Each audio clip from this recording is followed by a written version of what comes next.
अस्सलामुअलैकुम। आज kitchen garden में हम बहुत ही स्पेशल आपको बताएंगे कि किस तरीके से आप प्लांट्स से कहीं से भी अगर आप अरेंज करते हैं कटिंग्स को तो कैसे लगाएं। क्योंकि मैं यहाँ पे विद एग्जांपल बताऊंगी कि मैंने यहाँ पे कटिंग्स लगाई थी और ये कटिंग्स किस तरीके से लगाई थी वो भी मैं आपको बताऊंगी। एक प्लांटर्स में अपन लगा के देखेंगे। तो यहाँ पे आप देखोगे कि यहाँ पे मैंने इस पॉलीथीन में कम से कम 8 टाइप्स की कटिंग्स लगाई है। तो ये कटिंग्स कौन कौन सी है, और सबसे पहले सॉइल मीडिया देख लेते हैं कि यहाँ पे मैंने सॉइल में गार्डन सॉइल ली है 40% और 20% मैंने यहाँ पे गॉड मैन्योर डाला है। क्योंकि अभी सर्दियों में गॉड मैन्योर बहुत बढ़िया रहता है, बहुत स्ट्रॉन्ग रहता है प्लांट्स के लिए। उसे हमने ईंट से घिसकर इस तरीके से डाला है। और मैंने जो किचन वेस्ट बनाया था यहाँ पर, तो ये जो किचन वेस्ट बना है तो इसका जो ऊपर का जो पार्ट है जो थोड़ा सा अभी कंपोस्ट नहीं हुआ है, तो माशाल्लाह उसे भी हम डालेंगे अपने प्लांटर्स में। और ये जो नीचे का पार्ट है ये कंप्लीट कंपोस्ट हो चुका है। देखिए आप, बिल्कुल सॉफ्ट, बिल्कुल कोई नमी नहीं। ये वही किचन कंपोस्ट है जो मैंने आपको शेयर किया था, इसकी बनाने की पूरी मेथड बताई थी। तो वो कंप्लीट हो चुका है। तो आज हम इन प्लांट्स को, कलमों को अलग अलग करेंगे। इनको अब वो न्यूट्रिएंट्स की ज़रूरत है जो इन्हें चाहिए। तो इसलिए अभी हम इन पॉलीथीन को हटाकर ये रूट्स में, जिनकी भी रूट्स अभी सब आपस में जॉइंट होगी, तो उसे धीरे धीरे अलग करेंगे।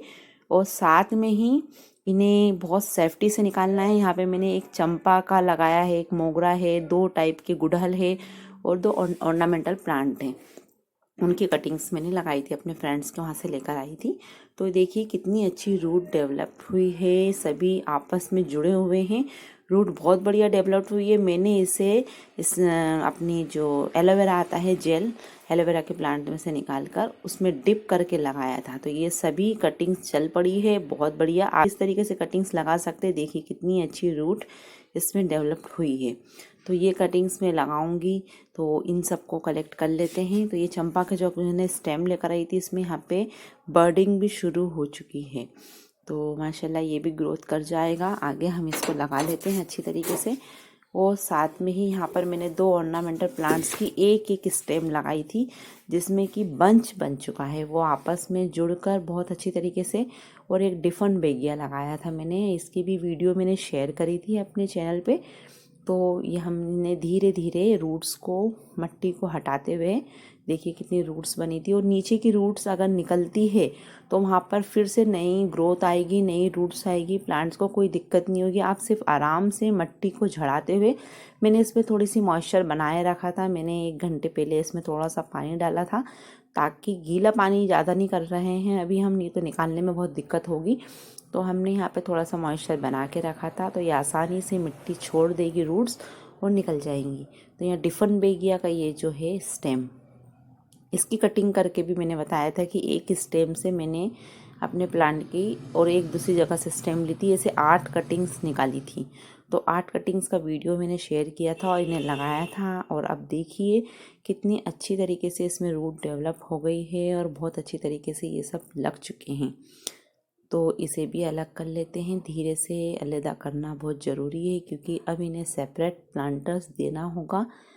उसके लिए भी मैं प्लांटर्स बना रही हूँ, सीमेंट के और मिट्टी के प्लांटर्स बनाऊंगी। तो उसकी वीडियो भी आपको शेयर करूँगी। तो अब जब तक कि इनको हम प्लेस देंगे पॉलीथीन्स में, अपने घर की जो भी वेस्ट पॉलीथीन्स वगैरह होती है, तो आप उसमें भी अच्छे से प्लांटर्स लगा सकते हैं, पौधों को ग्रो कर सकते हैं। देखिए ये डिफन बेगिया भी धीरे से रूट को हमको देखना है कहाँ जॉइंट है इसकी रूट, वहाँ से मैं धीरे से ये रूट्स में से इसे निकाल रही हूँ। और ये इसकी बहुत बढ़िया रूट देखिए बन चुकी है। इनकी रूट्स थोड़ी सी सप्लीमेंट्री में कहूँगी, सेकेंडरी रूट्स बहुत देर से बनती है। प्राइमरी रूट्स ही अभी इसकी डेवलप हुई है, जो कि इसमें दिख रही है ग्रीन, डार्क वाइट कलर की। और एक अंदर की तरफ है, तो उसे मैं धीरे से निकाल लेती हूँ। तो ये रूट्स भी हमारी हट जाएगी और साथ में जुड़े हुए भी निकल जाएंगे। तो ये डिफन बेगिया देखिए कितना अच्छा है। मेरे पास में 2-3 टाइप के डिफन बेगिया है। अभी ये मैंने ये वाली कटिंग्स लगाई थी, मेरे पास ये वाला नहीं था तो मैंने लेकर आई थी। तो कितना बढ़िया इसमें रूट के देखिए डेवलप हुई है। और मैंने इसको हॉरिजॉन्टल लगाया था, खड़ी काट लगाई थी। और तो वो भी आप देख सकते हैं, मैंने 2-3 तरीके से इसको लगाना बताया था। एक ये ऑर्नामेंटल प्लांट है ग्रीन, तो ये भी बहुत अच्छी तरीके से ग्रो कर जाता है आसानी से, स्टेम से, कटिंग से इसे आप ग्रो कर सकते हो, प्लांट बना सकते हो। इंडोर आउटडोर दोनों ही बहुत बढ़िया खूबसूरत प्लांट है। इसकी लीफ में जो ग्रीन और वाइट और पिंक शेड आता है बहुत ही खूबसूरत सा लगता है। तो यहाँ पर ये देखिए, इसमें एक ब्रांच मैंने लगाई थी, उसमें कितनी सारी रूट्स आई है और माशाल्लाह यहाँ पे देखेंगे कि पूरा की बंच का बंच बन के तैयार हो गया है एक स्टेम से। तो ये भी बहुत बढ़िया अच्छी तरीके से लग चुका है। इसे भी हम अलग एक पॉट में लगाएंगे और मैं इसे अच्छे से शेप दूंगी, कटिंग्स करना भी बताऊंगी कि किस तरीके से गार्डन्स वगैरह में इन्हें, ये खरपतवार भी उग जाते हैं फालतू के तो उन्हें निकाल देंगे, किस तरीके से गार्डन वगैरह में इनकी कटिंग कर कर बहुत अच्छे अच्छे शेप दिए जाते हैं, एनिमल्स के शेप दिए जाते हैं और बहुत अच्छी खूबसूरत से इनकी ग्रोथ होती है। तो ये हमारा चौथा प्लांट निकल गया। यहाँ पे 3 तरह के गुड़हल, एक ऑरेंज, एक रेड और एक थोड़ा शेडेड वाला मैंने लगाया है। तो तीनों की कटिंग्स माशाल्लाह चल पड़ी है, बहुत अच्छे से ग्रोथ कर गई है। तो इसे भी हम सेपरेट कर लेते हैं धीरे से, थोड़ा सा ध्यान देना है रूट्स टूटे नहीं, और नीचे की अगर रूट्स थोड़ी सी निकलती है तो फिर वो डेवलप हो जाएंगी। और थोड़ी सी मट्टी जो है, अभी इनको नई मट्टी न्यूट्रिएंट्स वाली मिलेगी, ये मट्टी हट जाएगी तो फिर इनमें ग्रोथ और तेज़ी से होने लगेगी। तो ये भी एक गुड़हल का मैं यहाँ से अलग कर ले रही हूँ। इनकी मट्टी में जो है, तो मैं कहूँगी कि नमी अच्छी बना के रखना है हमें, और धीरे धीरे रूट्स को तोड़े बगैर सेपरेट कर लेना है। क्योंकि भैया मेरे को तो बहुत ही ज़्यादा पसंद है प्लांट्स, मेरी उनमें जान बसती है, तो मैं उन्हें बहुत ही संभाल कर धीरे धीरे, मुझे बिल्कुल भी अच्छा नहीं लगता है उनमें कोई डैमेज आए कुछ आए। तो ये देखिए, एक गुड़हल की पतली सी कटिंग ये रही थी और एक ये है, तो इसे भी धीरे से निकाल लेते हैं। अभी गार्डन में बहुत अच्छे अच्छे कई टाइप्स के प्लांट्स लगाए हैं और वेजिटेबल्स तो बहुत अच्छे से ग्रोथ कर रही है। मैंने अभी एक रिसेंट में एक वीडियो डाला है अपने टमाटर के प्लांट का, तो आप वो भी देखिए किस तरीके से आप आसानी से टमाटर को ग्रोथ कर सकते हैं और वेजिटेबल्स दूसरी वाली भी लगा सकते हैं। मेरी अभी सेम और बलर की जो वीडियो डाली थी वो भी इतनी अच्छी ग्रोथ कर रही है। एक सिंपल सी छोटी सी सीमेंट की बोरी में मैंने लगाया है और मेरी सेम की फली इतनी ज़्यादा मुझे मिल रही है कि मैं आस पड़ोस में भी दे रही हूँ।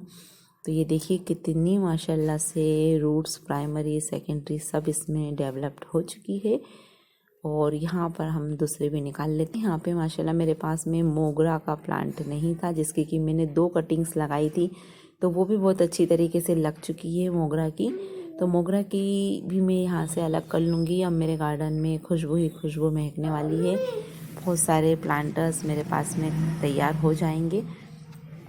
तो मोगरा भी इसमें से निकल जाएगा। ये 2 तरीके की मैंने इसमें मोगरा 2 कटिंग्स लगाई थी। एक मैंने ये भी बताया था उस समय, या शायद मैंने ये वीडियो शेयर नहीं करा, कि उसमें क्या था कि मैंने जो मोगरा लगाया था तो बहुत ही पेंसिल से भी छोटी सी कटिंग से जो कि लग चुकी है। बहुत बारीक सी कटिंग्स, आप चाहे तो ऊपर की जो स्टार्टिंग्स की स्टेम डेवलप्ड होती है तो वो रूट्स भी वहाँ पर डेवलप्ड हो जाती है। तो आपको सिर्फ एलोवेरा जेल में तिरछी कट करके लगाना है और स्टेम इन प्लांटर्स को अच्छे से शेडी एरिया में रख देना है। शेडी एरिया में रखने के बाद में उसमें पानी का ध्यान रखना है, ज़्यादा मॉइस्चर नहीं होना चाहिए, बस हल्की सी नमी बनी रहे, इस बात का ध्यान रखना है। और आपकी उसको बिल्कुल भी टच नहीं करना है, डिस्टर्ब नहीं करना है। या फिर आपके बहुत ज़्यादा कई प्लांट्स लगे हों, उस जगह पर आप इन कटिंग्स को रख दीजिए तो बहुत अच्छे से वो ग्रोथ हो जाती है और रख जाती है। तो देखिए माशाल्लाह से मेरा कितना अच्छा मोगरा यहाँ पे लग चुका है। अब हम दूसरी जो मेरे गुड़हल है और मोगरा है उन्हें भी अलग कर लेते हैं। तो मैं इसलिए पूरा वीडियो आपके साथ शेयर कर रही हूँ कि आप किस तरीके से इन प्लांटर्स को अलग कर सकते हो, अलग अलग प्लांटर्स में लगा सकते हो। ये सभी, एक और ऑर्नामेंट मेरे पास में ग्रीन रखा था तो ये भी वहाँ से अलग कर लेते हैं। और इस तरीके से धीरे धीरे मुकम्मल पूरे कंप्लीट हो जाएंगे हमारे सारे प्लांट्स तैयार। कटिंग से प्लांट्स बहुत ही आसान है लगाना, बहुत ही आसानी से ये सब लग जाते हैं। देखिए मोगरा की कितनी बड़ी कलम मैंने पतली सी लगाई थी और वो लग चुकी है। गुड़हल भी अगर आप लगाना चाहते हैं अपने घर में और आप नहीं लगा पा रहे हैं तो वीडियो ज़रूर देखिएगा। कटिंग्स लगाने का सक्सेसफुल मेथड, आप अनजान हैं, आप फर्स्ट बिगिनर्स हैं, तो आप भी किस तरीके से लगा सकते हैं। और सॉइल मीडिया कैसे तैयार करना है आपके प्लांट्स के लिए, ये भी बहुत ही आसान है। ये जो मिट्टी है इसे हम धूप में रख देते, लेकिन अभी फ़िलहाल मेरे पास में सॉइल नहीं है, तो मैं अभी इसमें जो दूसरी मिट्टी है वो मिला के फिर से इसे फ्रेश और प्रोटीन्स और न्यूट्रिएंट्स से भरपूर मिट्टी बना के तैयार करूँगी। यहाँ पर मैन्योर वगैरह है। और एक और चीज़ आपको मैं बताऊँगी कि इस पॉलीथीन में, सीमेंट की बोरी में, मैंने लीफ कंपोस्ट बनाया था। अगर आपके पास कहीं से लीफ अरेंज होती है, कहीं से भी बहुत प्यारी प्यारी गार्डन में आप इधर उधर से सूखी पत्ती अरेंज कर सकते हैं, कहीं से मिल सकती है तो बिल्कुल करिए। ये भी बहुत ही शानदार इंडोर आउटडोर प्लांट्स के लिए खाद होती है, मैन्योर होता है। इसे मैंने एक पॉलीथीन में जहाँ पर भर के रख दिया था सीमेंट की बोरी में, और उसमें पानी नमी बनाए रखी थी। और आप देखोगे सारी कंपोस्ट हो चुकी है, जो ऊपर की नहीं हुई है उसे हम अलग कर लेंगे और रख देंगे, वो भी कंपोस्ट हो जाएगी। देखिए पूरी हमारी जो खाद है ना, पत्तियाँ सूखी सूखी थी, आप यकीन मानिए ये गीली होकर और साथ में ही कंपोस्ट हो चुकी है, अलग अलग हो गई है। इसे मैं धूप में अगर थोड़ी देर रखूँगी और फिर इनको सबको अच्छी तरीके से मिलाऊंगी तो पूरी क्रश हो जाएगी और बहुत ही कंपोस्टिंग हमारी बढ़िया सी तैयार हुई थी। लीफ कंपोस्ट अब इन प्लांट्स को चाहिए, क्योंकि इन्हें छोटी सी ही जगह मिल पाएगी और ग्रोथ इन्हें बहुत ज़्यादा करनी होगी। तो मिट्टी अगर हम बढ़िया ड्रेन बनाते हैं, मिट्टी में सारी चीज़ें प्लांट्स को मिलती है, तो बहुत ही छोटी सी जगह में ही हमारे प्लांट्स कली और कटिंग्स ग्रोथ करती है और खूब माशाल्लाह बढ़ती है। तो मेरे पास में कुछ पॉलीथीन्स है जिसे कि मैं लगा रही हूँ इसमें अपने प्लांटर्स। तो यहाँ पे सबसे पहले हम इस पॉलीथीन को मैंने डबल कर लिया है ताकि ये मजबूत हो जाए, और इसमें अब हम डालते हैं अपने खाद वगैरह। नीचे शुरुआत में आप डालिए जो लीफ कंपोस्ट आपने बनाई है या मैंने बनाई है, मैं वो डाल रही हूँ। आप भी इस तरीके से लगाइए, इंशाल्लाह ज़रूर से आपके भी लगेंगे। तो बिस्मिल्लाहिर्रहमानिर्रहीम करके हम डालते हैं अपने प्लांट्स में ये लीफ कंपोस्ट।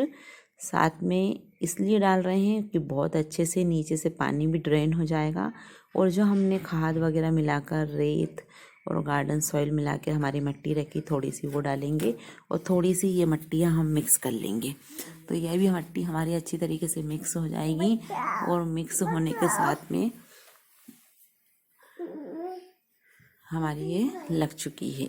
इस तरीके से हमें सब लेना है। तो फिर हम इसमें नीचे पहले लीफ कंपोस्ट डाल लेते हैं, बिस्मिल्लाहिर्रहमानिर्रहीम, और साथ में ही हम डालेंगे ये सब सॉइल मिक्स करके।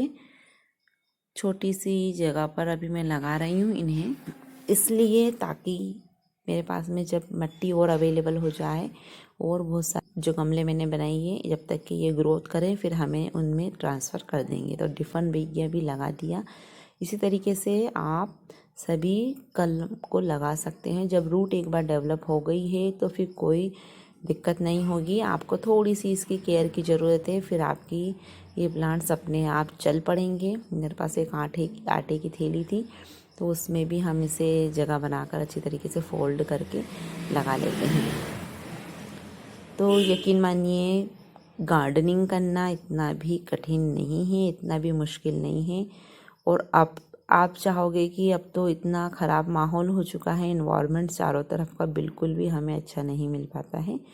और कुछ ऐसे वेजिटेबल्स और कुछ ऐसी चीज़ें जैसे ग्रीन मेरे पीछे मैंने यहाँ पे हरा धनिया उगा के रखा है, पालक उगा के रखी है। वेजिटेबल्स, फ्लावर्स, जो भी चीज़ की नीड हमें होती है आसानी से हमें अपने ही घर में मिल जाती है। मैंने पुदीना वीडियो डालने वाली हूँ कि बहुत ही आसानी से फ्री में आप ढेर सारा पुदीना कैसे उगा सकते हैं।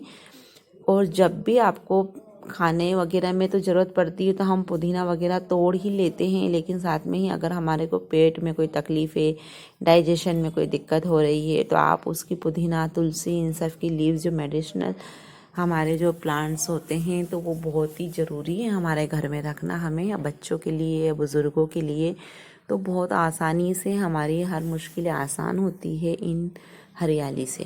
तो हरी भरी ग्रीनरी जो हमारे आसपास होती है तो बहुत खूबसूरत लगता भी है घर, और साथ में ही हमारा जो एटमॉस्फेयर है बिल्कुल फ्रेश सा हो जाता है। और वेजिटेबल्स ऑर्गेनिक की तो क्या बात है। तो सभी को ये शौक़ रखना चाहिए, न कम नहीं ज़्यादा नहीं, जिस तरीके से आपके पास में चीज़ें अवेलेबल होती जाए तो आप भी लगाते जाइए अपने घर में। सुंदर से आप कटिंग्स ला सकते हो, नहीं कहीं से प्लांट खरीद सकते हो अभी, तो कहीं से कटिंग लाकर इस तरीके से मैंने जो मेथड बताई है लगाइए। माशाल्लाह आपके भी प्लांट्स ग्रोथ कर जाएंगे और सारी चीज़ें आपके घर में अवेलेबल होगी तो आपको बहुत ही खुशी होगी। तो इसी के साथ में मैं ये जानकारी यहाँ पर बता रही हूँ कि देखिए किस तरीके से हम लगा रहे हैं। आप भी इस तरीके से प्लांट्स को लगाइए। और किस तरीके से खाद बनाना है, इन छोटी छोटी पॉलीथीन्स में किस तरीके से ये ग्रोथ करेंगे बहुत ही आसानी से। मेरे पास में मैं बताऊंगी कि एलोवेरा जो है, तो एलोवेरा भी बहुत अच्छा जेल जो होता है स्किन के लिए और हमारे बॉडी के लिए और हमारे हेयर के लिए, सब चीज़ों के लिए इतना अच्छा मेडिसिनल प्लांट है। तो उसकी ग्रोथ मैं बताऊंगी कि मैंने एक छोटे से प्लांट से कम सैकड़ों प्लांट तैयार कर लिए हैं और किस तरीके से करे हैं, उसकी मिट्टी कैसी होना चाहिए, उसको कैसी खाद चाहिए, उसको कैसा एनवायरनमेंट चाहिए, किस जगह पे रखना चाहिए, ये सब पूरी जानकारी मैं नेक्स्ट आने वाली वीडियो में इंशाल्लाह ज़रूर आपके साथ शेयर करूँगी। तो बिस्मिल्लाहिर्रहमानिर्रहीम, ये भी हम लगा लेते हैं। ये पॉलीथीन जिसमें मैंने इन सबको इकट्ठा करके लगाया था तो फाड़ा था, तो अब मैं उसको वहाँ से थोड़ा सा स्टेपलर से मैंने उसको ज्वाइन कर लिया है। और पीछे से जो डिकम्पोज्ड हमारी लीफ नहीं हुई थी हम उसे भी डाल लेते हैं नीचे। इसलिए डाल देना चाहिए क्योंकि मिट्टी के नीचे दबे दबे वो आप आसानी से कंपोस्ट हो जाते हैं और फिर किसी खाद की पौधों को ज़रूरत ही नहीं पड़ती है, क्योंकि इन प्लांट्स के लिए ये खाद जो है बहुत ही गोल्ड, मैं कहूँगी अमृत का रूप से काम करती है। तो आप लोग भी इस तरीके से खाद बनाएंगे तो प्लांट बहुत अच्छी तरीके से ग्रो करेंगे। और भी मैंने बहुत सारे एंजाइम्स वगैरह बनाए हैं जो घर के ही वेस्ट से हम बनाते हैं, तो वो भी प्लांट्स के लिए अगर आप डालो। और फिर सब्जियों का जो मैंने लिक्विड फर्टिलाइज़र बताया था वो भी आप हफ्ते में या 4 एक दिन में हफ्ते में 2 बार आप प्लांट्स को देते रहें तो आपके प्लांट्स में, मरे हुए प्लांट्स में भी ग्रोथ आ जाएगी। वो प्लांट जी जाएगा और बहुत ही अच्छे से ग्रोथ करेगा। तो आप इस तरीके से आसानी से बहुत अच्छे से प्लांट्स आप तैयार कर सकते हो। तो आप भी करिए कोशिश, आपकी कोशिश कामयाब होगी इंशाल्लाह से। और बहुत सारे गुलाब की कटिंग्स और ऐसी कटिंग्स जो नहीं लग पाती है, बहुत मुश्किल होती है। हम वीडियोस देखते हैं, कई प्रकार के हैक देखते हैं, बहुत सारी चीज़ें ऐसी देखते हैं मगर सक्सेस नहीं हो पाते हैं। तो यकीन मानिए आप वीडियोस मेरे देखिए, आपको यकीन आ जाएगा कि किस तरीके से आसानी से भी आप लगा सकते हैं। तो यहाँ पे मैं 2-3 कटिंग्स और मोगरा की ये सब लगा के तैयार कर लेती हूँ और इन्हें अब अपनी अपनी प्लेस पे रख देंगे। साथ में ही एक ज़रूरी काम इसके साथ करना है, पॉलीथीन्स में हम लगा रहे हैं तो इसमें ड्रेनेज हॉल नहीं बने हैं। तो ये सब लगाने के बाद में ठंड में मेरी आवाज़ सर्दियों में थोड़ी दिक्कत हो रही है, इसके लिए सॉरी। तो यहाँ पर जो है हम इसमें ड्रेनेज हॉल भी बनाएंगे और इसे पानी देने का मेथड बहुत ही आसान रहेगा, जिस तरीके से आप दे सकते हो। और अगर आप दूसरी सब्जियां वगैरह हैं तो उसमें पानी देने का, ये इसके रूट्स और एक एक अच्छी तरीके से डेवलप हो और डैमेज ना हो, इन सब को हमको बचाते हुए पौधों को ध्यान से करते हुए लगाना है तो मुश्किलें नहीं रहती हैं और वो बहुत ही अच्छे से ग्रोथ कर जाते हैं और हैप्पी से रहते हैं, जिससे कि हम भी खुश रहते हैं और वो भी, और हमें फिर फ्रूट्स, वेजिटेबल्स, फ्लावर्स सभी आसानी से मिल जाते हैं। तो यहाँ पे देखेंगे हम किस तरीके से हमारे पूरे प्लांट्स एक प्लांटर में मैंने लगाए थे पॉलीथीन के और सबको सेपरेट कर लिया है। अभी चंपा और 2 गुड़हल अभी मैं इसमें लगा रही हूँ। एक इसके लिए मुझे अरेंज करनी होगी बड़ी वाली पॉलीथीन, तो फ़िलहाल मेरे पास इतनी मिट्टी है और इसमें ही मैं अभी इन तीनों को सेपरेट नहीं कर सकती अलग अलग। तो यहाँ पर भी अरेंज कर लिए मैंने एक पॉलीथीन, इसमें भी हम लगा लेते हैं जल्दी से इन सबको एक साथ करके, और फिर नए प्लांटर्स में इन्हें डालेंगे। और इनकी ग्रोथ माशाल्लाह अभी बहुत ज़रूरी है, इसलिए अभी इनको सेपरेट करना बहुत ज़रूरी था, इसलिए मैंने अभी इनको कर दिया है। और अब ये लग चुके हैं, साथ में ही मैं यहाँ पे स्टेपलर से पिन्स को अच्छे से फिक्स कर दूंगी। फिक्स करने की प्रोसेस जो होने के बाद में यहाँ पर देखेंगे आप कि हमारे सारे प्लांट्स लग चुके हैं। और इन प्लांट्स के साथ में अब हम यहाँ पे एक कोई भी नुकीली चीज़ से इसको ड्रेनेज कर देते हैं, सारी पॉलीथीन्स में नीचे से जाके अच्छे से फ़िल्टर हो जाए, पानी निकल जाए। और इन सबको दे देते हैं बढ़िया पानी। पानी इनके ग़िज़ा के लिए बहुत ज़्यादा ज़रूरी है, मगर ज़्यादा और कम का हमें एहतियात रखना है। ज़्यादा पानी देने से रूट्स जो है गल जाती है, रूट में रोग लग जाते हैं, बीमारियां लग जाती है। पानी ऐसा दे कि प्लांट्स को रोज़ ज़रूरी नहीं है, अभी जो ठंड के मौसम में तो इसमें रोज़ नहीं, अल्टरनेट पानी दीजिए। और धूप के समय पानी नहीं देना चाहिए, उस समय पत्तियों को जल जाती हैं, ज़्यादा एकदम धूप पड़ती है तो विशेष करके ध्यान रखना चाहिए। शाम या सुबह सुबह हल्की धूप में पानी दें। और पानी ज़्यादा और कम का बिल्कुल ध्यान रखना बहुत ज़रूरी है। अपर लेयर ड्राई हो जाए, साफ सूख जाए तो आपको ऐसा लगे कि